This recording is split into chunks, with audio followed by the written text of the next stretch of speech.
10 নম্বর মহাবিপদ সংকেতেও সাতক্ষীরার শ্যামনগরে সাধারণ মানুষের আগ্রহ ছিল না আশ্রয় কেন্দ্রে যাওয়ার। তবে ফসল বাঁচাতে বাঁধ রক্ষায় মরিয়া ছিলেন সবাই। জীবন না সম্পদ, কোনটি আগে, সেই প্রশ্নের উত্তর খুঁজেছেন আরাফাত সিদ্দিকী।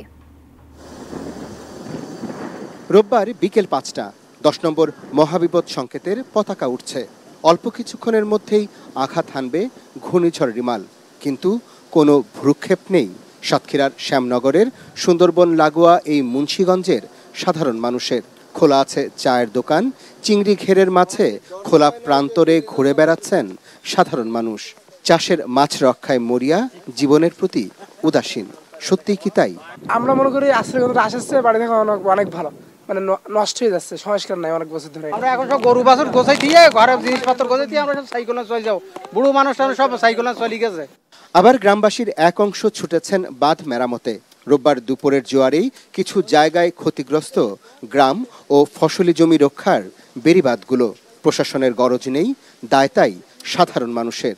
বেড়িবাঁধে যাদের বসতি, সেখানেও নেই আশ্রয় কেন্দ্রে যাবার কোনো আগ্রহ। আপনার এই দেখাচ্ছে যে রাস্তা তো অনেক জায়গায় অবদায় তুপুনি দুর্বল আছে, তাই আবার আমরা এলাকার মানুষ সবাই থেকে মেম্বার সাহেব এসে আমরা আবার এই জায়গায় সংস্কার করছি যে রাত্রির জন্য কোনো দুর্ঘটনা না ঘটে, রাস্তাটা আর না ডাবে আর না বুড়ি যায়, সেজন্য আমরা সংস্কার করার জন্য এলাকার মানুষজন এসে আমরা এটা সংস্কার করার বস্তা বালি ভরিয়ে ওই মাটি ভরিয়ে আমরা ওই জায়গা দিয়ে যাতে রক্ষা করা যায় সেই ব্যবস্থা। স্থানীয় মৌখালী গ্রামে এই একটিমাত্র আশ্রয় কেন্দ্র, যা নিজেই এখন মুমূর্ষ। স্থানীয়রা বলছেন, বড় ঝড় জলোচ্ছ্বাসে নিজের বাড়িতে বসে সৃষ্টিকর্তাকে ডাকা ছাড়া অন্য কোনো উপায় থাকে না তাদের। থাকার জায়গা কোথায় পাবে? এই যে ভাঙি চুরি গেছে, কিভাবে থাকবে বাচ্চা কাছে নিয়ে? সেই রাত্রে আবার বাড়ি চলে গেছে মসজিদের গেছে না।